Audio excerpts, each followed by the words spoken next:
Mesdames, Messieurs, bonsoir, c'est l'heure de la grande édition du soir. C'est parti pour le sommaire. Attention, danger. Les malfrats investissent les boutiques de transfert d'argent à Ouakam. Un gérant a été ligoté et étouffé par des malfaiteurs qui l'ont dépouillé. De nombreuses agences qui se sentent menacées lancent un cri du cœur. En politique, plus que 24 heures pour la clôture du dépôt des listes des candidatures en vue des élections du Haut Conseil des collectivités territoriales. L'heure est au dernier réglage dans certains états-majors. Nous ferons le point dans ce journal. La fête de l'Assomption célébrée dans moins de 48 heures au Sénégal. Au marché Bignona de Grand Yoff, la viande de porc risque de se faire désirer. La Fédération nationale des boulangers du Sénégal demande l'application du décret visant la réglementation du secteur du pain. Vous entendrez son président qui a annoncé le lancement d'un nouveau type de pain sur le marché dénommé Dolé. Et puis en fin de journal, nous irons à la rencontre de deux jeunes réalisateurs de cinéma. Il s'agit de Fatou Touré et Talanyon. Ils vont représenter le Sénégal au festival Clap Ivoire. Voilà le sommaire de ce 20h dans quelques instants de développement.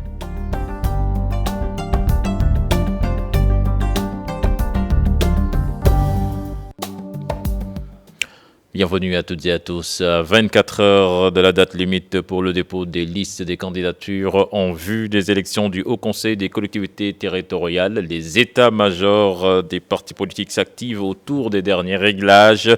Si la coalition alternative patriotique, la Commission nationale est en plein travail au siège de l'APR, pas l'ombre d'une réunion, mais on assure que l'essentiel a déjà été fait. Je propose de suivre là-dessus ce reportage signé d'Issa Prera et Marien. Voie de dégagement nord, nous sommes devant le siège de la convergence Bokk-Gis-Gis. Vide en cet après-midi. Pourtant, c'est ici que la coalition alternative patriotique a installé sa commission nationale qui s'occupe des candidatures. La coalition est composée de Bokk-Gis-Gis, qui donc abrite le siège de la commission nationale. Elle est aussi composée de l'UCS, du PDS, de AJ/PADS, de FN, Front National. Il y a aussi PASTEF Africa, MPS Fahas, Sellal et UFPE de Mbaye. Dans ce petit bureau, le mandataire et le chargé d'élection des partis alliés se concentrent sur les derniers réglages. Par-ci, on cherche des précisions, par-là, on demande des compléments de dossier. Actuellement, nous sommes en train de réceptionner des dossiers de candidature qui nous viennent des départements. Nous les vérifions, nous les complétons au besoin et nous sommes en contact direct avec les responsables départementaux qui nous fournissent le complément d'information. À quelques pas de là, le siège de l'Alliance pour la République, un des partis alliés de Benno Bokk Yakaar. Ici, le décor est tout autre. Dans les locaux, point de rencontre ou de réunion. La commission se réunit ailleurs, un endroit tenu secret, nous dit-on. Mais sur place, quelques responsables sont présents. Magueye Ndiaye et Luc Sarr. Pour eux, l'essentiel du travail est déjà fait. L'essentiel du travail a été fait. D'amont en aval du processus politique, nous avons été à la hauteur. Nous avons suivi les traces et la ligne d'orientation indiquée par le président de la République, président du parti, son Excellence le président Macky Sall. Ce dimanche 14 août, la date limite des dépôts de dossiers des candidatures pour l'élection du Haut Conseil des collectivités territoriales. Chez les deux camps visités, on assure être en mesure de respecter les délais prescrits. Les élections pour le Haut Conseil des collectivités locales est prévue le 4 septembre 2016. Et puis cette agression en plein jour à Ouakam, un gérant d'une boutique de transfert d'argent a été ligoté, étouffé puis enfermé dans les toilettes par 3 malfaiteurs qui ont emporté une somme de 30 000 francs en ordinateur, en téléphone de grande marque. Les habitants de Ouakam ont peur pour leur sécurité. Ils demandent des mesures pour éviter la répétition de telles scènes de violence. Je vous propose là-dessus de suivre ce reportage signé Modou Diop et Pape Farani. Le gérant de cette boutique de transfert d'argent a échappé de peu à la mort. Pour cause, Bass a été agressé en plein jour par 3 individus. Ils l'ont malmené puis ligoté dans les toilettes avant d'emporter une somme de 30 000 francs, un ordinateur et un iPhone.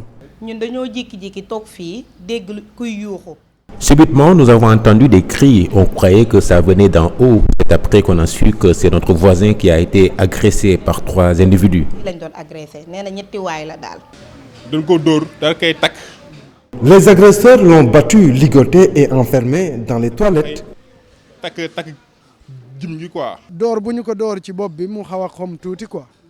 Le coup qu'il a reçu à la tête l'a mis KO. Après, il s'est démêlé jusqu'à la porte pour m'appeler. Et j'ai vu là qu'il était ligoté. Cette attaque installe la peur chez les populations. La victime a même peur de témoigner devant notre caméra. Les riverains sont traumatisés par cette scène de violence digne d'un film hollywoodien. Ouakam n'a pas de sécurité. Récemment, une autre boutique a été aussi cambriolée. C'est la vérité, il n'y a pas de sécurité à Ouakam. Sincèrement. Ces agressions sont devenues monnaie courante à Ouakam. Les populations réclament plus de sécurité dans cette localité. Nous demandons de l'aide pour notre sécurité à Ouakam pour échapper à ces cas d'agression. Nous avons besoin de plus de sécurité, imaginez, en plein jour, et nous qui descendons vers 22 heures. La gendarmerie d'Ouakam a ouvert une enquête pour retrouver les 3 agresseurs. En attendant, l'affaire continue de défrayer la chronique à Ouakam. Elles sont de plus en plus prospères dans le pays, ces agences de transfert d'argent. Seulement, la sécurité fait défaut. Eh bien, nos reporters Birama Thior et Modou Diop se sont rendus dans quelques agences. Reportage. Au Sénégal, les agences de transfert d'argent poussent comme des champignons, résultat des problèmes de sécurité. Si certains pensent être à l'abri, d'autres par contre sont exposés au danger. Le danger est permanent ici parce qu'il n'y a pas de sécurité. Parfois, on fait face à des clients très bizarres et pour s'en sortir, on est obligé de leur dire qu'il y a des problèmes de connexion ou même mieux encore, trouver d'autres astuces. Victime d'une agression, cette gérante raconte son calvaire. Je pense que la sécurité est insuffisante parce qu'on m'a agressé un jour alors que je quittais mon agence pour rentrer chez moi. Ils m'ont tout pris. Il est temps alors qu'on cherche des gardiens. Une agence doit être dotée de matériel et de tout ce qu'il faut. C'est ce qui assure la sécurité.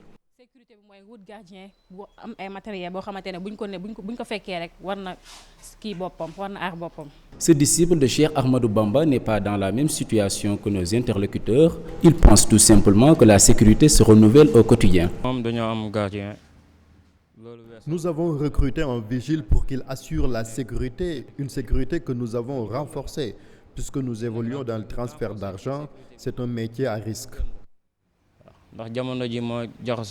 Compte tenu de la récurrence des agressions, le recours à des moyens de surveillance efficaces est une urgence pour limiter les dégâts.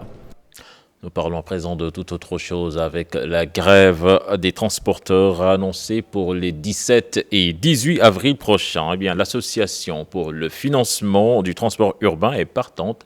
L'annonce est de son secrétaire général Djibi Ndiaye. C'était à l'occasion de l'AG organisée par le collectif des transporteurs et conducteurs du Sénégal à la gare routière Beau-Maraîcher. Je propose de l'écouter. Ces propos sont recueillis par Salif Sow et Asmalik. Aujourd'hui, on est en coalition, on est en collectif avec tous les secteurs du transport, avec tous les segments du transport. S'il y a aujourd'hui tous les segments du transport, aujourd'hui ici, au gare des Beaux-Maraîchers, c'est parce qu'il y a un problème. Vous n'avez jamais vu un collectif pareil depuis des années. Mais aujourd'hui, on s'est réunis parce que c'est le transport qui en souffre, c'est le transport qui a des problèmes. Donc, je reviens aussi au sujet du jour, qui est la grève du 17 et 18. On demande à tous les transporteurs du Sénégal, commençant par le plus petit, ça, les 7 places, au plus grand, les camions, d'immobiliser tous les véhicules, les 17 et 18. Pourquoi? Parce que nous avons énuméré 27 points. 27 points qui commencent de 1 à 27. Par 1, on a commencé par la douane. Par 27, on a commencé par le tour à péage, qui est trop cher. Donc, c'est un intérêt général. On a parlé, comment dirais-je, du point bascule, du règlement 14 qui aujourd'hui lèse les chauffeurs de camions. Donc on a parlé aussi du carburant qui est trop cher. On a parlé aussi du problème du carburant qui est trop cher au Sénégal par rapport aux autres pays, comment dire, de l'Ouest africain. On a parlé aussi du problème des chauffeurs Parce que si le transporteur n'est pas dans de bonnes conditions, si le transporteur ne parvient pas à s'en sortir, le chauffeur n'aura pas de bonnes conditions. Le chauffeur ne pourra pas avoir un versement au niveau de l'IPRES. Le chauffeur ne pourra pas avoir un versement au niveau de la caisse de... Je vous l'annonçais dans les titres, la communauté chrétienne célèbre l'Assomption à moins de 48 heures de l'événement religieux. Nos reporters ont fait un tour au marché bignona de Grand-Yoff. Sur les lieux, commerçants et éleveurs craignent une pénurie de viande de porc. C'est un reportage signé Chartiyan John et Léa Niafuna. Assomption 2016, la fête se prépare activement au marché bignona de Grand-Yoff, un espace exclusivement réservé pour la vente de viande de porc. Le prix du kilogramme se change à 2000 francs. Le matin, pour le moment, il y a 2 porcs. Mais c'est pas parce que j'ai tué 2 porcs, c'est parce que je n'ai pas de porc. Il y a une pénurie de porc au Sénégal. De penser à 2000. C'est abordable comme d'habitude. Oui, j'ai trouvé je suis venue chercher la viande de porc, donc j'ai trouvé ce que je voulais. On ira à l'église prier le Seigneur et peu. Ah, moi j'ai pris juste 8 kilos. Une pénurie de viande de porc s'annonce à Dakar. La concurrence des Bissau-Guinéens qui viennent acheter chez nos clients là, qui fait qu'on a une pénurie de porc. Parce qu'il y a plus de 100... Par semaine, il y a des centaines de porcs qu'on amène en Guinée-Bissau.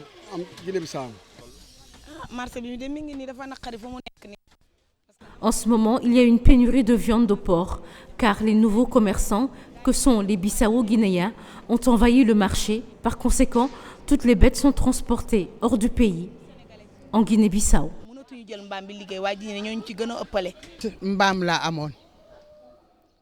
Nombreux sont les vendeurs qui sont à l'intérieur du pays et qui cherchent des porcs. Parfois, même, ils rentrent bredouilles. Personnellement, j'avais 15 bêtes et j'ai réussi à toutes les vendre.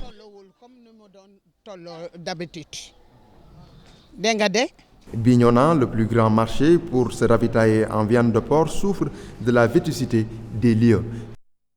La Fédération nationale des boulangers du Sénégal demande au gouvernement d'appliquer le décret visant la réglementation du secteur du pain. Par la même occasion, interdire une bonne fois pour toute la vente du pain dans les boutiques. Il annonce également un nouveau type de pain sur le marché dénommé Dolé. Son président, Alioune Thiam, était l'invité du 13h de la TFM. Je propose de l'écouter. Ses propos sont recueillis par Alassane Ba. On souhaiterait qu'il remplace le pain qu'on a l'habitude de consommer, qui est exclusivement composé que de blé à 100%.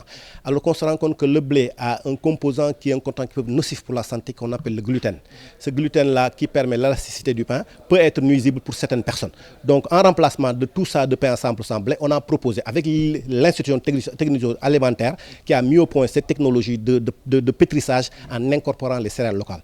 Donc ce taux d'incorporation qui est de 15%, permet aux boulangers d'incorporer ces céréales locales, d'avoir une meilleure productivité, d'avoir un pain pour lequel le consommateur qui va le consommer sera content. Ce décret-là, depuis 2004, est là pour réglementer la distribution du pain.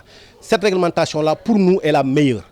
Malheureusement, après d'une durée d'exploitation, d'application qui a fait que 6 mois avec du temps de Mamadou Diop Decroix, depuis lors, il n'y a plus d'application. On souhaiterait que les autorités nous accompagnent, particulièrement les mairies d'arrondissement, pour qu'on puisse assainir le secteur dans la distribution, permettre à ce que le pain soit bien distribué pour une meilleure salubrité et pour un meilleur gain des boulangers. Suite au lancement de nouveaux produits de pain donc annoncés par la Fédération nationale des boulangers du Sénégal, les acteurs de la filière et les consommateurs se prononcent sur cette nouvelle mesure. Aussi pour les professionnels, c'est une belle initiative. Pour les consommateurs, le plus important reste la qualité et le poids du pain. En sujet signé Ibou Diouf et Modou Diop. Cet aliment est très prisé des Sénégalais. Fabriqué à base de farine, le pain conserve sa présence et sa notoriété dans plusieurs menus. Le lancement de nouveaux produits annoncés par la Fédération nationale des boulangers du Sénégal pose le débat. Parce que la farine là, d'accord, elle est bonne, mais on a plus que vraiment ce qui est plus bon, c'est le céréal. C'est surtout avec le mil là. Si on avait changé avec le mil, parce qu'on avait essayé avec Abdou Diouf, mais ça a vraiment ça a changé un peu. Mais on n'a pas su pourquoi on a arrêté. Jusque-là, le pain à la farine est le plus consommé.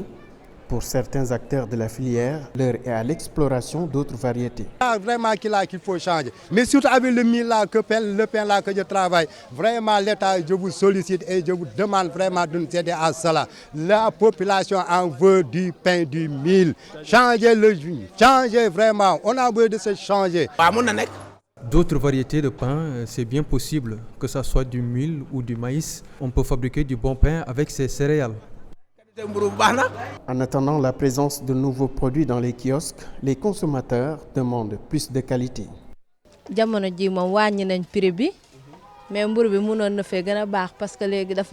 Ils ont certes diminué le prix du pain, mais en termes de poids, je trouve que c'est très léger. Que l'on nous donne du pain de farine ou de mil, l'essentiel c'est d'avoir de la bonne qualité. Pour la Fédération nationale des boulangers du Sénégal, le lancement de nouveaux produits sur le marché est d'actualité. Reste à voir de quoi sera fait ce nouveau pain. Ibou Diouf, la colère des populations de Dioar, c'est dans le département de Tataguine, dans la région de Fatick. Elles dénoncent le bradage de leurs terres octroyées, selon elles, à des étrangers. Elles interpellent l'État et n'excluent pas de durcir le ton si rien n'est fait pour éviter ou bien pour arrêter cette spéculation foncière. Plus de détails avec Ousseynou Thiam et Biradiagne. Les populations de Ndouar dans la commune de Ndiouroup à Fatick sont très en colère sur la gestion foncière de leur localité. Ces habitants s'insurgent contre le bradage de leurs terres au profit de tierces personnes. Sur plus de 2000 parcelles qui ont été octroyées aux populations, le village de Ndouar ne bénéficie d'aucun investissement. Et mieux encore, le village ne bénéficie même pas d'électricité. La bande de terre qui a été laissée pour permettre aux eaux de ruisseler normalement fait l'objet d'un morcellement que les populations déplorent avec la dernière énergie. Nous avons aussi noté que des hectares de terre ont été donnés à des particuliers qui ont l'ambition d'investir au niveau du village. Depuis lors, ces investissements n'ont pas été faits. Des litiges fonciers existent au niveau du village et ça aussi c'est un problème criard qui à chaque fois entraîne des problèmes dont nous ne savons même pas les tenants et les aboutissants.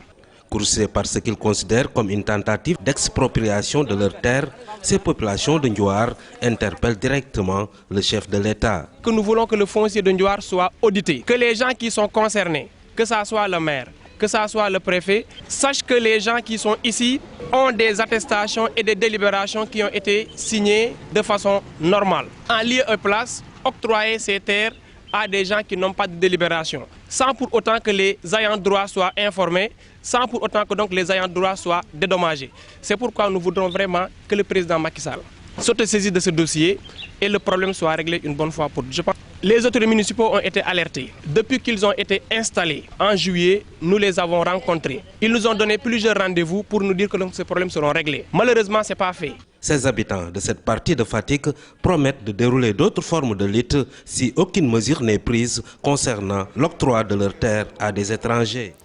Et puis ce projet de rénovation du CM Darussalam de Guédiawaye, le maire Aliou Sall annonce la fin des travaux d'ici 6 semaines. Il était en visite de chantier, occasion saisie par l'édile de Guédiawaye pour saluer l'engagement des jeunes et des partenaires qui ont accompagné la ville de Guédiawaye pour la réalisation du projet. Je vous propose d'écouter Aliou Sall. Il est interrogé par Salif Sow et Asmalik Diop. Nous sommes sûrs que dans 4 à 6 semaines, Darussalam deviendra un autre établissement. Puisque Darussalam bénéficie déjà, vous voyez bien le chantier de la JICA, de la construction de 7 ou 8 salles de classe de la coopération japonaise. Nous, à notre niveau, au niveau du camp, nous resterons plus de 9 salles de classe, ainsi que le bloc administratif et des blocs de toilettes. Cela veut dire, ainsi d'ailleurs que le mur de clôture, cela veut dire que dans 6 semaines, on aura un autre établissement au grand bonheur des élèves et de la communauté scolaire en général. Plus que rassuré, je suis impressionné par l'engagement de ces jeunes professionnels qui se sont portés volontaires pour participer à ce camp de rénovation du collège Darussalam. Vous connaissez tous mieux que moi l'état de vétusté très avancé de ce collège. Qui a nécessité vraiment qui a attiré notre attention et qui a nécessité que nous puissions nous mobiliser et mobiliser l'ensemble des parties. Et puis pire, fête ses meilleurs élèves. De bons résultats sont obtenus au baccalauréat cette année et les filles se sont particulièrement bien distinguées. L'inspectrice d'académie de Thiès est venue présider la cérémonie de remise de prix a exprimé toute sa satisfaction par rapport aux résultats obtenus aussi bien qu'au bac qu'au BFM pour la région de Thiès. Plus de détails avec Seylatir et Charente Diop. Pure, l'excellence conjuguée au féminin, les meilleurs élèves des classes de terminale ont été primés. Les filles issues de la localité ont obtenu les meilleurs résultats au baccalauréat. La fête de l'excellence au féminin, puisque cela fait 8 ans que nous célébrons, mais aussi nous fêtons l'excellence. Et aujourd'hui, la majorité des filles, c'est des filles qui sont dans les filières scientifiques. Donc pour nous, c'est une grande fierté. L'orientation des filles vers les disciplines scientifiques. Et vraiment, nous avons remarqué que le prix Lara a impacté sur ce côté-là. L'inspectrice d'académie de Thiès, Khadijatou Diallo, venue présider la cérémonie de remise de prix, se réjouit des résultats obtenus par Thiès cette année aux différents examens. Au baccalauréat également, l'année dernière, nous tournions autour de 35%. Cette année, nous sommes à 40,52%. Et au BFM, nous avons fait aussi également là-bas un bond significatif puisque nous étions à 39% et cette année, nous sommes à 47,24% au BFM. Malgré l'année mouvementée, la bonne graine qui est là. Ensemble pour le maintien des filles à l'école, c'est le credo lancé par les femmes de la FEDA, zéro mariage avant le baccalauréat. Pour maintenir les filles à l'école, il faut éviter les mariages précoces. Donc notre slogan, c'est pas de mariage avant le bac. Et là, les parents d'élèves sont engagés et ils le respectent. Donc c'est vraiment une chose très importante pour nous. Avoir le bac d'abord avant de se marier. Un message qui semble bien compris puisque les premières lauréates du prix Lara Araldi sont actuellement dans les universités et entendent poursuivre encore leurs études. Charente Diop, nous allons à Richard Toll où la mairie a déclaré la guerre aux dépôts sauvages dans la ville qui pollue l'environnement en cette période d'hivernage. Le maire Amadou Diop a donné le coup d'envoi de ces opérations qui vont durer 2 semaines. Je vous propose de l'écouter, il est interrogé par Ousseynou Diop. Ici, c'était le dépôt sauvage, le plus grand dépôt sauvage de Richard Toll. Et nous sommes en train aujourd'hui de faire l'assainissement de ce dépôt pour l'enrayer totalement du système de collecte. Aujourd'hui, nous allons avoir un centre d'enfouissement technique en dehors de la ville. Mais c'était nécessaire d'éliminer ce dépôt sauvage avec, comme je l'ai dit tantôt, avec l'accompagnement de la CCS qui a mis à notre disposition des engins. En fait, au niveau de Tchabar, on avait un problème parce qu'avec la saison des pluies, il y avait une rupture entre la partie de Tchabar et la route nationale, donc sur à peu près 500 mètres. Et il fallait faire un grand détour pour arriver à Richard Toll sur la route nationale. Aujourd'hui aussi, nous avons entamé les travaux pour faire... Nous allons à Matam avec le calvaire de jeunes conducteurs de taxi Jakarta en cette période d'hivernage. Eh bien, le manque de routes de bonne qualité ralentit considérablement leur activité et ils sollicitent l'appui des autorités pour la construction de routes dans la ville. Un reportage signé Modou Diop et Alassane Ba. C'est la principale activité ici à Matam, les motos taxi Jakarta. Pour ces jeunes, rien d'autre à faire. Avec la période hivernale, le travail se fait difficilement. Quand il pleut, on ne sort même pas, c'est risqué. On peut faire des chocs parce que les routes ne sont pas bonnes. Il n'y a pas d'autre activité ici à part les mototaxis Jakarta. Vous savez, actuellement à Matam, certains quartiers sont inondés, les routes sont de mauvaise qualité. À Matam, vraiment, il n'y a pas de bonne route. Il n'y a qu'une seule route goudronnée, c'est la route principale, sinon le reste c'est zéro. Mauvaise qualité des routes, un manque à gagner énorme. Des fois, pour avoir le versement complet, c'est tout à fait un problème. On perd énormément quand il pleut. Si on pouvait avoir de bonnes routes dans la ville, ce serait bien. Je voudrais juste dire au maire de nous aider à avoir de bonnes routes. Avec cette activité, Mohamedou Tchoubou et ses camarades parviennent à subvenir à leurs besoins malgré toutes leurs difficultés. Alhamdulillah, nous parvenons à assurer la dépense quotidienne avec.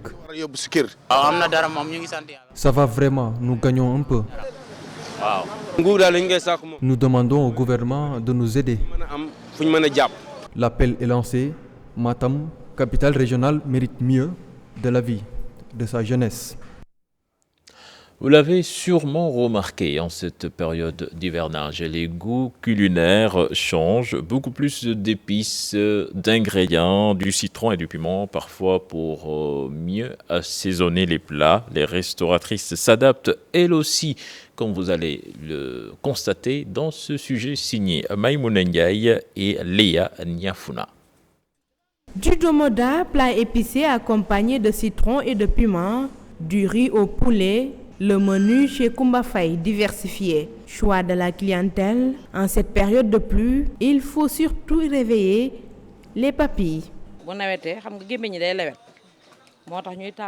Les repas épicés permettent de bien manger, surtout en cette période d'hivernage. Domoda, derine, riz blanc, c'est les plus prisés en tout cas.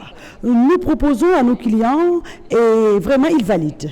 Aujourd'hui, je prépare du domoda et du riz au poulet avec une sauce bien assaisonnée. Chez Madame Ndiaye, le client est roi.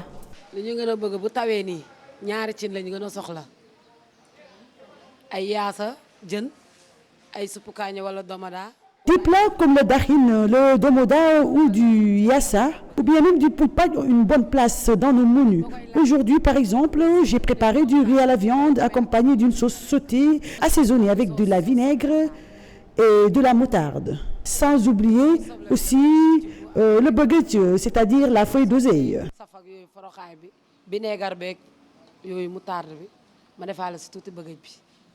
Habitué des gargotes, Demba Guissé préfère manger épicé. Même pour son dessert, il choisit un fruit sauvage.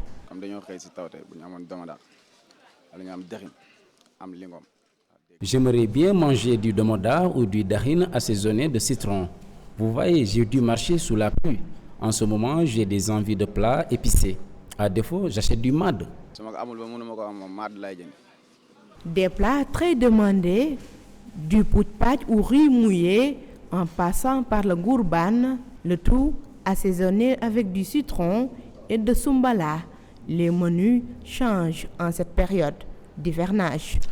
Maïmouna Ndiaye, merci. Je vous l'annonçais dans les titres également. Fatou Touré et Talla Dione, deux jeunes réalisateurs sénégalais qui vont représenter notre pays au festival Clap Ivoire 2016 dans les films La Promesse et Ramatou. Deux jeunes réalisateurs ambitieux avec beaucoup de projets. Donc, ils se sont confiés à Aïssatou Païfal dans la rubrique Portrait du samedi. Fatou Touré, Mor Talla Dione, deux jeunes réalisateurs, un même objectif, remporter le Clap Ivoire avec des parcours bien différents. Donc j'étais passionnée par l'image et là j'ai voulu mettre un peu de vie à mes créations infographiques. Donc je me suis dit que j'allais me lancer dans la réalisation. J'ai débuté à faire des films cérémoniaux à travers le quartier de Yarach. Et par là, le cinéma m'est venu à l'idée. Leur inspiration, des cinéastes reconnus, de Ousmane Sembène à Moussa Senapsa, en passant par Djibril Diop Mambéty. Une référence pour moi, il y a Ousmane Sembène, naturellement. Il y a Moussa Touré aussi qui m'a beaucoup inspiré. Comme Djibril Diop Mambéty, c'est un réalisateur que j'estime beaucoup. Moussa Senapsa, parce qu'en quelque sorte, je partage avec lui un même village. Différents sujets abordés dans leurs films, trahison, espoir déchu, environnement. Mon orientation est tournée vers les films environnementaux du fait que depuis mon enfance à Yarach, je fréquentais la mer, la forêt classée du parc de Han. Mon film traite des paroles données par les hommes et non respectées déjà, donc des promesses illusoires qu'ils font aux femmes. Talla et Fatou ont des projets plein la tête et comptent bien les réaliser. J'ai un film qui s'appelle Un peso contre l'océan qui est déjà préfinancé au Sénégal et qui sera tourné bientôt à Dakar. J'avais aussi une série que j'avais lancée qui est en cours de réalisation, qui attend des financements bien sûr. Les deux jeunes réalisateurs ont toute la vie devant eux pour concrétiser leurs rêves. En attendant, croisons les doigts pour nos futurs lauréats. C'était le dernier élément de ce journal. Excellente suite de programmes en compagnie de la Télé Futur Média. Bonne soirée à toutes et à tous. Au revoir.